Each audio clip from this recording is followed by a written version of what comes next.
saludar con muchísimo gusto a un gran amigo, al queridísimo colega, periodista y escritor Ricardo Sevilla. Y mire, aquí en presencia de usted, querido público consentidor, público memorioso, como el querido Ricardo le llama a usted, le quiero ofrecer disculpas por lo que ocurrió ayer. Ayer, mire, por cuestiones de producción, de que se nos iba la hora, de que se nos iba, por supuesto, el enlace que tenía que ser en ese momento, tuvimos que interrumpir su muy interesante participación. Ya nos pudimos despedir, luego de que además Ricardo nos estuviera compartiendo una historia que a mí me pareció fantástica, hermosa, precisamente de su tía abuela, una de las primeras, si no es que la primera verdadera feminista en México.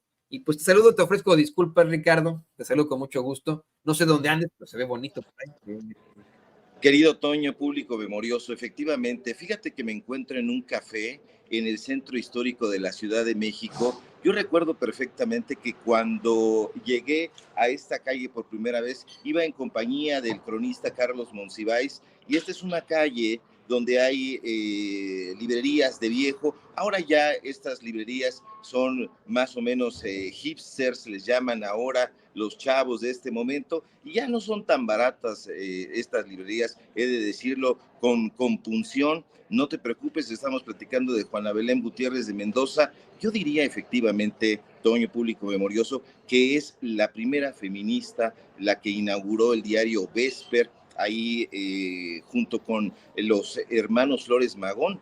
Son tres hermanos Flores Magón, muchas veces se nos olvida esta importancia que tienen Enrique Flores Magón, Ricardo Flores Magón, Jesús Flores Magón, con quien había incluso a veces disentimiento. Entonces vine aquí a caminar, me agarró el tiempo usted, yo le ofrezco disculpas porque no sé si la señal sea la adecuada, la apropiada, estoy incluso aquí sentado, Es vine excelente. rápidamente. Es excelente, Ricardo, ¿eh? Te ves bien, te escuchas bien, es excelente, así que creo que nos está yendo muy bien en el enlace. Y yo agradezco profundamente, estoy tomándome un cafecito, hay una calabacita ahí, estabas hablando del Día de los Santos Difuntos o de los fieles difuntos, y precisamente pues hay esta idea de comunicarse en la tradición mexicana con la gente que se ha ido, la gente que ha fallecido, y bueno, pues en uno de los grandes municipios de la Ciudad de México, que es al sur de la Ciudad de México, que se llama Mixquic, hay toda una tradición de ofrendas, se hacen calaveritas, allá particularmente hay un festival donde incluso llegan las personas, los familiares que extrañan a la gente que ya se fue y están en el panteón, ahí conviven, ahí llevan estas flores de cempasúchil. Ahora mismo frente a mí no puedo hacer paneo porque ni siquiera, si usted viera, público memorioso, cómo estoy transmitiendo, tengo el teléfono sobre un vasito y una cartera toda traqueteada, porque pues no tenemos el presupuesto que tienen en Televisión Azteca, no tenemos el presupuesto que tienen en Telerisa, y donde justamente estaba lloviendo las portadas del día de hoy y no le dan más que vueltas y vueltas al tema que debe haber sido la primera plana, que es el comportamiento inexcusable de Alejandro Moreno Cárdenas, mejor conocido como Alito Moreno. Así que, pues aquí estamos, mi querido Toño, hay una ofrenda justamente a un lado de mí, la verdad se ve muy interesante, hay pan, hay calabacitas, hay flor de cempasúchil, hay unos cadáveres ahí colgando, pero son calaveritas, no crea usted que es ahí como algunos bribones quisieran que así ocurriera en este país. No, al contrario, yo creo que se respira un ambiente de festividad, pero Toño, Alito Moreno es el que está sufriendo, porque si hay alguien que ha muerto es justamente el Partido Revolucionario Institucional. Usted está viendo ahí las imágenes de prácticamente un personaje desquiciado.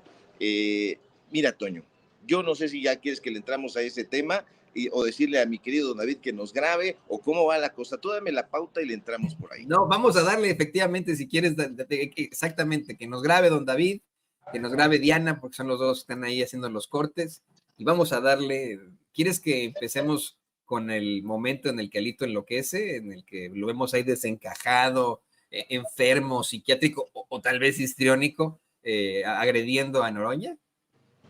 Por favor, para que la gente se ponga en contexto. Muy bien, vamos a darle a David, adelante. Respetado siempre para que nos des la palabra. Así ha sido. Ese es un tema, nada Si más. no necesitas, senador Alejandro Moreno, vaya a su curul y dígame desde su curul. Dígame desde su curul lo que no me ponga el dedo encima, no me ponga el dedo encima, no me ponga el dedo encima. Respeto a la presidencia, respeto a la presidencia, respeto a la presidencia, respeto a la presidencia. No me toque, no me toque. Continúe la secretaría con los asuntos de la agenda. Consulte a la continúe la secretaría con los asuntos de la agenda. No mientras no lo hagas bien. Hazlo desde allá. Respeta, presidente. Respeta, presidente. Se han agotado los asuntos de la agenda, presidente. Muy bien. Primero.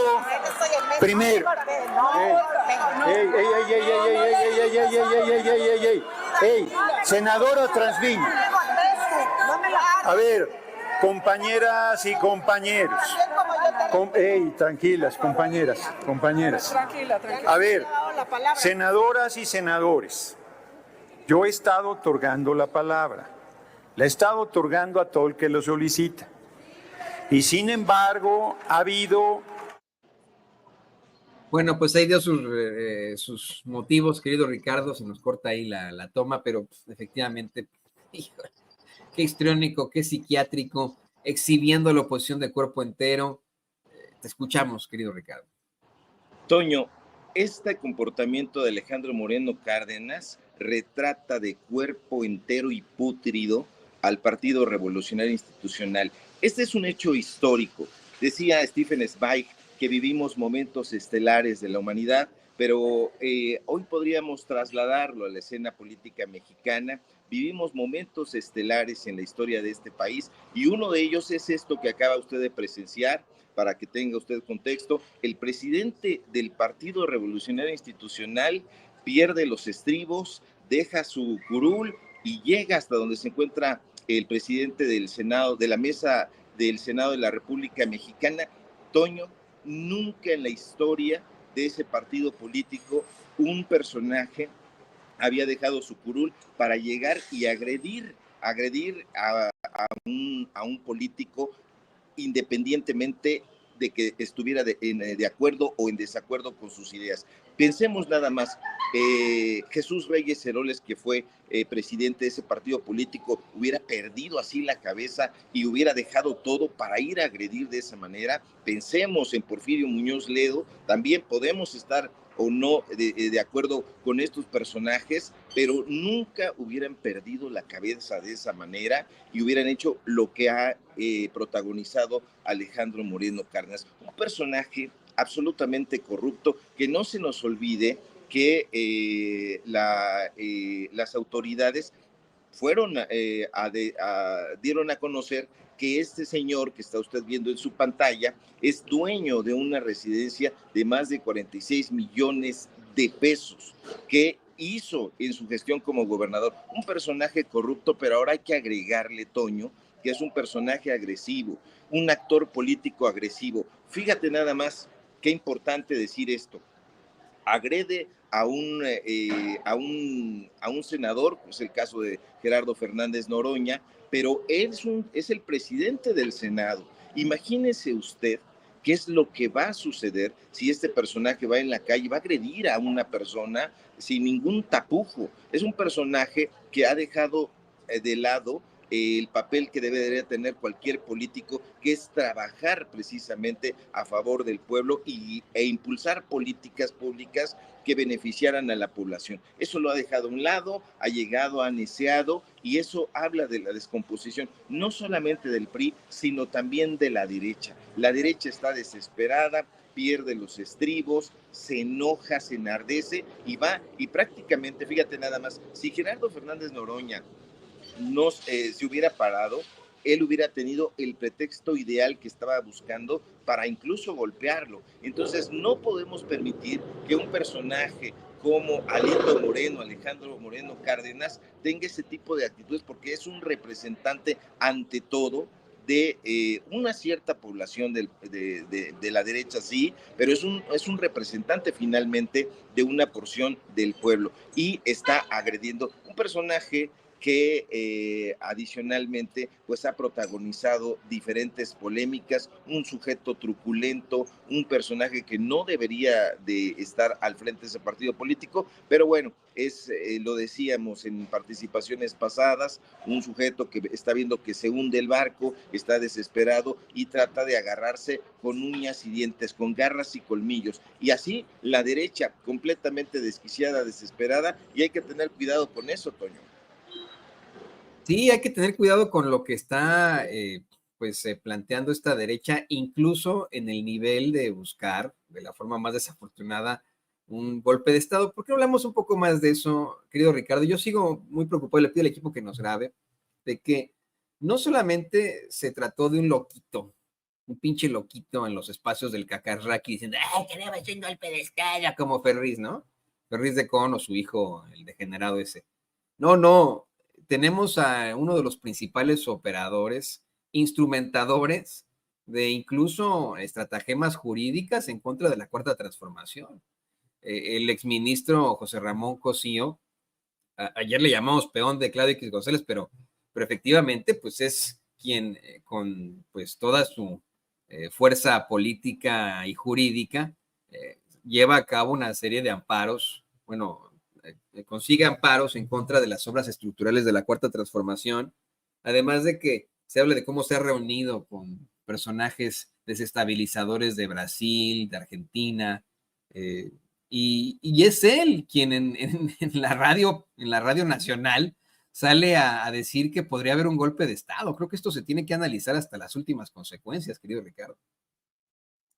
Por supuesto, Toño. Fíjate nada más qué curioso que es este personaje que se supone que es un ministro en retiro, un personaje que está golpeando, incluso, y es muy preocupante, desde la Universidad Nacional Autónoma de México. La Universidad Nacional Autónoma de México, y me da mucha pena decirlo porque soy egresado de sus aulas de la Facultad de Ciencias Políticas, se ha derechizado completamente. Si nos asomamos al Instituto de Investigaciones Jurídicas, vamos a encontrar a una serie de personajes de ultraderecha, y digo de ultraderecha en serio. Fíjate, la ministra presidenta Norma Piña hace esta imposición de los perfiles que ella considera que son los más idóneos para calificar la elección de jueces. Pero ahí está Mónica González Contró, que nunca estudió en la UNAM, que es itamita, pero ella forma parte de la cúpula dorada de la UNAM, la abogada general de la Universidad Nacional Autónoma de México en épocas del falso doctor Enrique Graue. Falso porque ya le dimos a conocer que es un personaje que no tuvo nunca el título de médico cirujano, que se lo regaló prácticamente su padre. No es una ocurrencia en las rodillas, es algo que está probado, está investigado periodísticamente. Bueno, pues Norma Piña impone el perfil de Mónica González Contró, que fue abogada, que tuvo que renunciar porque en el Colegio de Ciencias y Humanidades Plantel Oriente hubo el asesinato, hay que decirlo sin eufemismos, de una alumna por una bala perdida. No pudo con ese caso, tuvo que renunciar, y hoy, curiosamente, es decir, ayer, salen en esta propuesta de Norma Piña, donde Mónica González Contró, fíjate nada más, ella podría decir quién sí cumple los requisitos para ser un juzgador habilidoso. A mí me parece esto una trampa aberrante, y curiosamente ellos tienen una línea directa de comunicación con José Ramón Cosío, ese personaje que estaba usted viendo en su pantalla, y que le voy a pedir, ahí ya lo puso mi querido don David, no se le olvide por favor el rostro de este personaje que también tiene secuestrado una beca vitalicia en la Universidad Nacional Autónoma de México. Hay que recordar que es un ministro en retiro y gana más de 500,000 pesos mensuales, que hay que preguntarle a la población mexicana si cuenta con todos esos saberes, con todas estas prestaciones, si va el próximo diciembre a obtener una remuneración similar, siquiera la mitad de lo que van a ganar estos personajes. Entonces, siempre trabajaron para la derecha, se han encargado de instrumentar amparos para poder ayudar a personajes tan lesivos para el pueblo de México como sería Ricardo Salinas Pliego. Acuérdese usted de todos los amparos para que no pague Electra, para que no pague, para que evada impuestos, para que el Banco Azteca siga clavándole el colmillo, como dicen en mi barrio, a la población. Son unos absolutos tramposos, apoyan a personajes usureros como este, y no me extraña, y yo creo que a la gente que nos ve y que nos escucha tampoco le extrañará que estos personajes estén de la mano. Tienen secuestrada la UNAM, tienen secuestrada la Suprema Corte de Justicia, e iría yo más a todo el Poder Judicial, porque si nos asomamos al Consejo de la Judicatura, qué curioso, Norma Piña, que se va, pero no se va del todo, porque impone a sus perfiles, se irá hasta 2025, ya presentó la renuncia ayer, se va hasta 2025, pero deja un legado completamente pernicioso y forman parte de esa élite dorada que quiere continuar imponiendo a los juzgadores. La justicia está deshecha en este país y lo sabe la gente de a pie. A la gente de a pie, si tú le preguntas si se ha enfrentado a la justicia en algún momento de su vida, y te va a decir que no le alcanza, que es ineficaz, que aquí solamente se tiene acceso a la justicia si se tiene el dinero para sobornar, lamentablemente, a los jueces, a los magistrados, a los ministros, de ser el caso. Así que no me extraña esta actitud del señor Cosío, un personaje que además forma parte de las huestes de Héctor Aguilar Camín en la revista Nexos. Así que no se le olvide el rostro de este personaje, que ahí en la Universidad Nacional Autónoma de México, ya no tan autónoma, lamentablemente, lo tienen catalogado también como un traidor a la patria. Pues es definitivamente un traidor a la patria. Pero, ¿qué te parece que vamos de los que están en el lado incorrecto de la historia, los que buscan estar en todo caso del lado correcto de la historia? Le pido al equipo que nos grabe, Ricardo, acompáñame a analizar las siguientes imágenes, la siguiente declaración que hace la ministra Yasmín Esquivel junto con el secretario de Gobierno de la Ciudad de México, César Cravioto, sobre sus motivos para no abandonar la Suprema Corte de Justicia, para buscar todavía establecerse en ese cargo ya mediante la elección popular. Esto fue lo que dijo la ministra Yasmín Esquivel, quien es una de las tres que se ha mantenido, mire, no fiel a la Cuarta Transformación, a Morena, a López Obrador, a Sheinbaum, no. En mi opinión, es de las ministras que se han mantenido fieles al pueblo, a la justicia, a conseguir la constante y perpetua voluntad de darle a cada quien lo que le corresponde. Pues me da mucho gusto recibir aquí en mi oficina a la ministra de la Corte, Yasmín Esquivel. Muchas gracias por visitar. Al contrario, gracias, secretario. Ministra, platicamos de los últimos acontecimientos y las últimas reformas al Poder Judicial y, bueno, pues charlamos ampliamente y además pues les traigo una noticia: la ministra de la Corte no presentó su renuncia. Eso quiere decir que es alguien que va a trabajar fuerte para mejorar este Poder Judicial, porque te pudiste haber llevado tu dinerito, como se van a ir algunos ministros de la Corte con estas pensiones millonarias, y tú decidiste no hacerlo.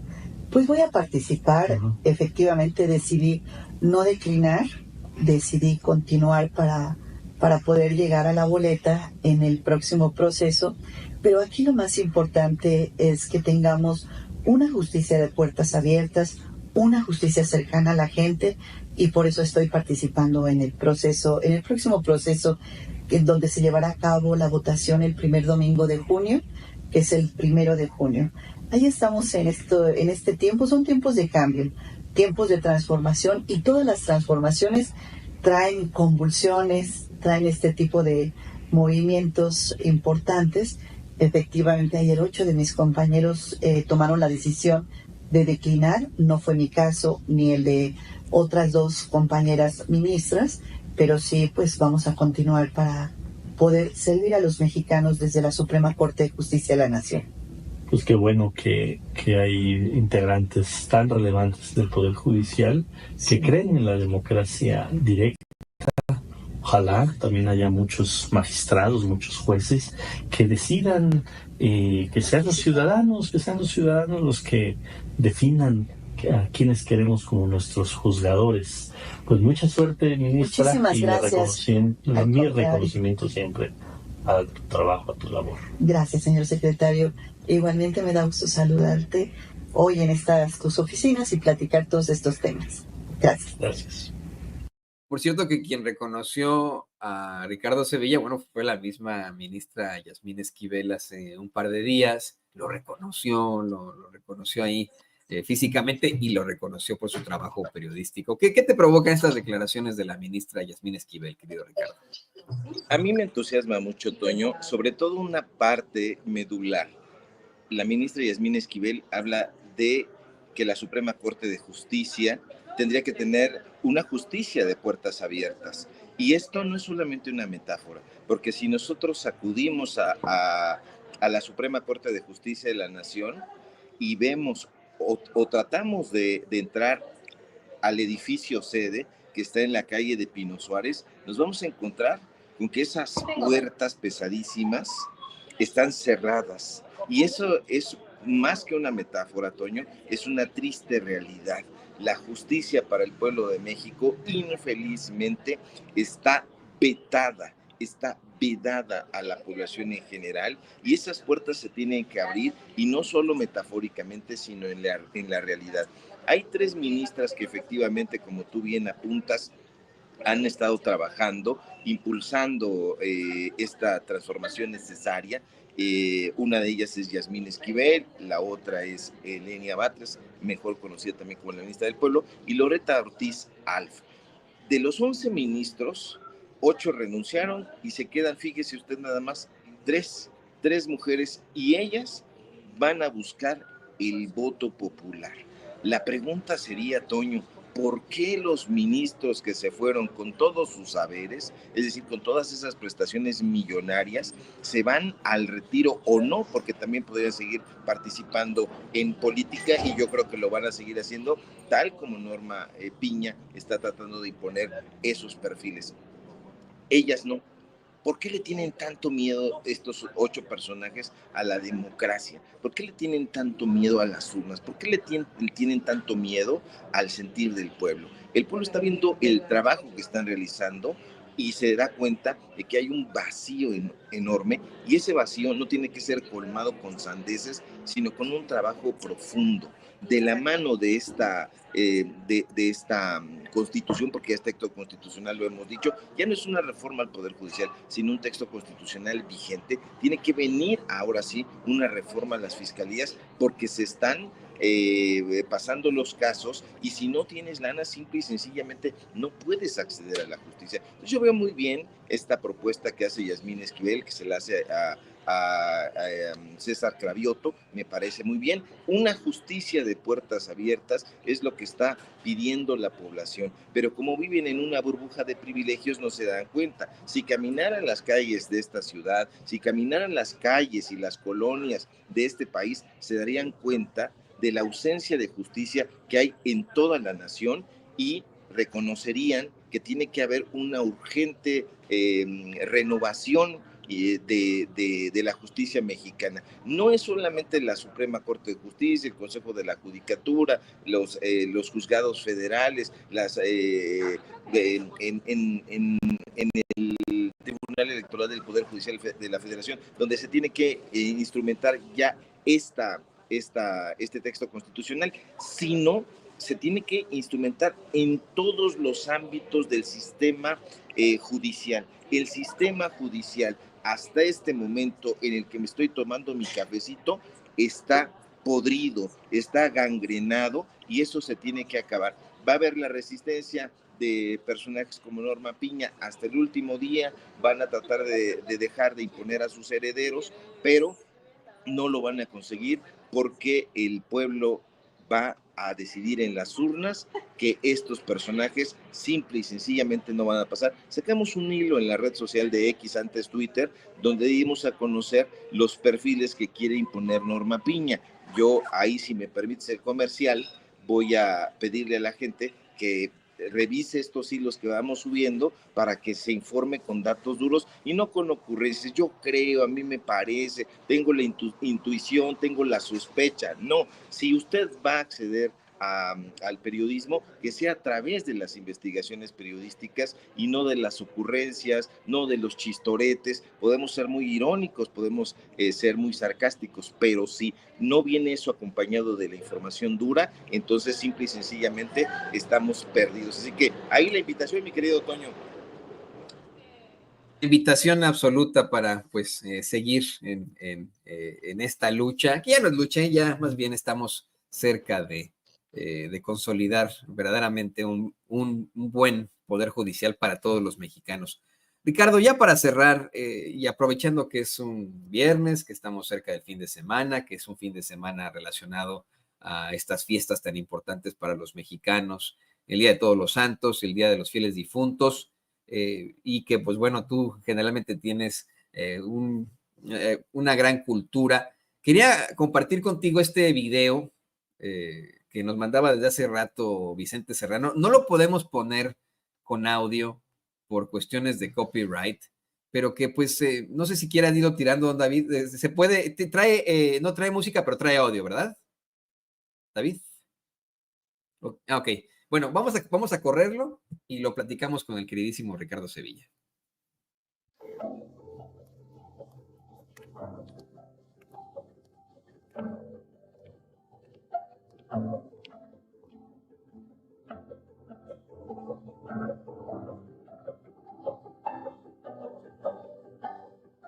Les presento la ofrenda que pusimos ahora en Palacio Nacional.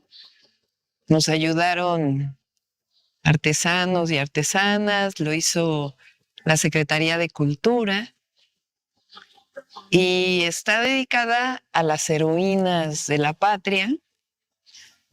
Como dice aquí, durante décadas miles de mujeres se movilizaron en todos los rincones del país para luchar por sus derechos políticos, sociales y económicos.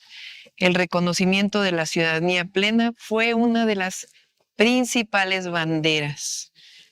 Aquí hay muchas mujeres heroínas de nuestra patria que muchas veces no se reconocen. Está Rita Cetina, Laureana Wright González, Hermila Galindo, Rosa Torres González, Elvia Carrillo Puerto, Beatriz Peniche y Raquel Zip Cicero, Aurora Mesa Andraca, Refugio Cuca García, Rosario Castellanos, Aurora Jiménez, Alicia Arellano Tapia y María Lavalle y Rosario Ibar. Está dedicada a estas grandes mujeres que hicieron a nuestro país. Estos días, el día en donde recordamos a nuestros seres queridos, los que se adelantaron, es una tradición del pueblo de México, de la cual nos sentimos muy, muy orgullosos y orgullosas. Es un día para recordar a nuestros ancestros, familiares, pero también a nuestras ancestras que nos dieron patria. La ofrenda del Día de Muertos de 2024, dedicada a las heroínas de la patria, aquellas que conocemos sus nombres y también a las heroínas anónimas.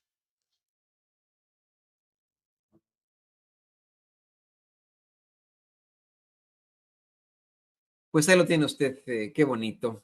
Y yo quería aprovechar, bueno, pues para continuar con este tema, ya para cerrar, querido Ricardo Sevilla, y pues pensando siempre en este planteamiento que nos haces ayer de tu tía abuela, la primera feminista de México, pues ¿qué te provoca esta ofrenda que se realiza ahí en Palacio Nacional? Es un esfuerzo, me parece que es un esfuerzo importante, Toño, me parece que es un esfuerzo necesario, se tiene que recordar y qué bueno que se recuerde ahora que se está hablando de que es tiempo de mujeres, una ofrenda exclusivamente dedicada a las grandes mujeres. Desde luego faltan muchísimas voces, muchísimas presencia. Yo colocaría ahí no solamente a Rosario Castellanos, sino a Luisa Josefina Hernández, a Josefina Vicens, podríamos colocar desde luego y tutelarmente a Elena Garro, tantas voces femeninas que han logrado construir la democracia y la identidad de este país, que deberían estar ahí. Y yo creo que es un esfuerzo loable, muy interesante.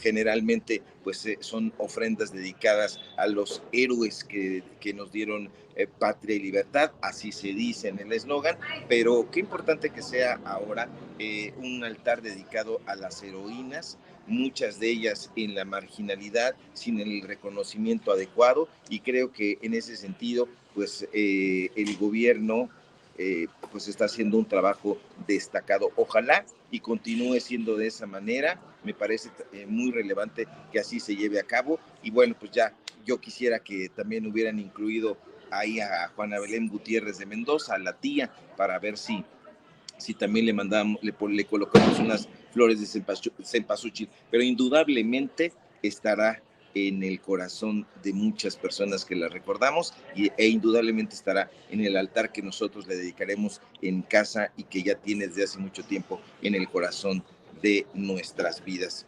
Y bueno, Toño, pues ya aquí nos cortamos o qué hacemos, ya no sé. No, pues además de agradecerte, querido Ricardo, te quiero pedir que nos compartas tus redes sociales, que te tomes un cafecito, igual y con piquete, ¿no? A nombre de Sin Censura. No, sin yo sé que no es albur, lo prometo, no es albur.